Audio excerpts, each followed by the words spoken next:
Sahabat sekalian, hari ini kami berada di Yayasan California Education Center.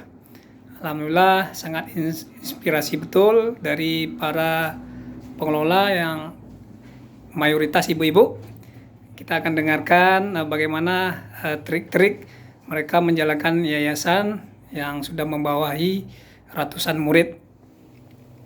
Ya, baik. Nama Yayasan Baiti Kursus Menjahit. Nah, salah satu, kira-kira kita tanya dulu ke salah satu ketua yayasan yang dipimpin oleh Ibu Eli. Oke, Bu Eli, kira-kira bagaimana kiat-kiat Ibu menjalankan yayasan ini selama sampai sekarang? Sampai sekarang. Jadi kalau posisinya yang pertama itu kita mengedepankan sosial, Pak. Jadi di setiap bisnis yang kita lakukan itu kita 80% itu harus sosial dulu yang kita kedepankan. Ya. Nah, karena posisinya kalau kita mengedepankan sosialnya, maka usaha itu akan berjalan. Tapi kalau benar-benar bisnis itu kan lebih saklek. Nah, contohnya misalnya masalah pembiayaan biaya SPP siswa. Nah, itu biasanya kita tidak terlalu mengambil terlalu banyak, terlalu berat, dan bahkan kita ada subsidi silang untuk peserta-peserta didik yang tidak mampu, seperti itu. Nah, di sini posisinya yang kita jadikan sasaran itu adalah kalangan menengah ke bawah, bukan menengah ke atas. Jadi salah satu contoh adalah misalnya kursus bahasa Inggris kita. Jadi kursus bahasa Inggris ini di mana-mana seluruh Indonesia itu adalah kursus yang kelasnya high class, kelas mahal. Nah, di sini untuk teman-teman yang biasanya di LKP kursus bahasa Inggris, mereka mengambil biaya itu lebih kurang sampai dengan 500-600 ribu per bulan. Nah, ini tidak akan mampu dibiayai oleh orang tua yang kalangan menengah ke bawah. Nah, kita SPP-nya itu hanya 95 ribu rupiah saja per bulan. Nah, sehingga siswa itu bisa menyelesaikan pendidikannya sampai F1 level, tingkat akhir, dan sampai menyelesaikan wisudanya. Nah, jadi yang siswa-siswa kita itu dari golongan menengah ke bawah, ada anak nelayan, ada anak gojek, ada anak pedagang kaki lima, ada yang pegawai buruh. Jadi dengan begini mereka akan terbantu ke depannya untuk masa depannya.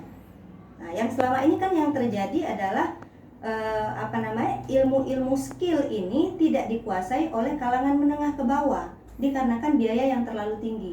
Sementara kita tidak menafik itu di bidang pendidikan formal. Di bidang pendidikan formal itu mereka kurang memprioritaskan skill.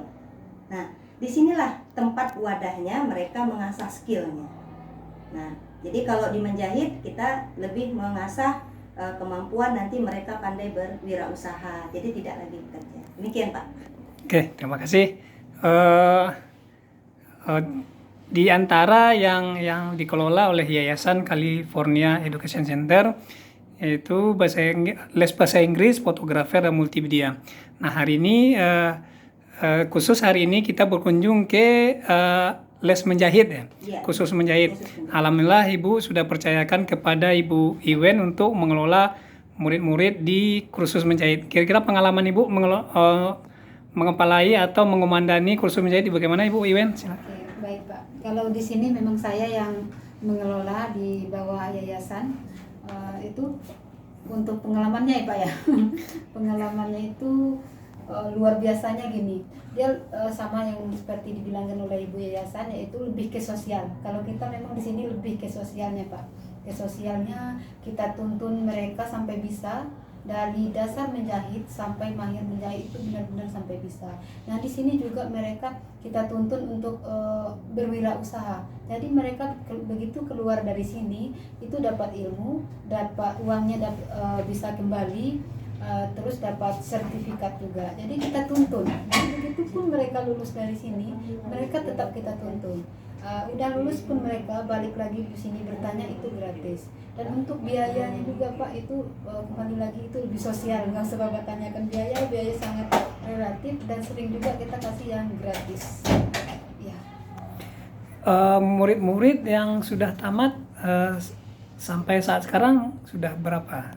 Banyak Pak, udah 100 lebih yang udah tamat. Terus untuk tahun ajaran sekarang juga udah banyak yang ngantri. Memang kita ambilnya kita ambil tidak terima semua, karena kita di sini per semester. Gini per semester artinya gini Pak, bukan berarti mereka dalam 6 bulan itu harus belajar, tidak. Jadi seandainya mereka nanti kita tuntun dalam 3 bulan itu bisa lulus, jadi kita akan luluskan 3 bulan. Nah kita bisa masukkan yang lain lagi biar belajar lagi. Biasanya gini ya Pak ya, di 1 bulan pertama itu mereka udah menghasilkan uang. Karena apa? Karena di Batam itu garmen banyak. Ya. Garmen banyak, mereka bisa kerja, sambil kerja terus mereka balik lagi ke sini belajar untuk lanjutan. Untuk garmen biasa mereka ambil pakai dasar. Setelah mereka masuk garmen, mereka masih lanjut lagi ke sini ambil ke mahir. Begitu mereka habis kontrak di PT, mereka udah buka usaha sendiri. Ya. Oke, terima kasih.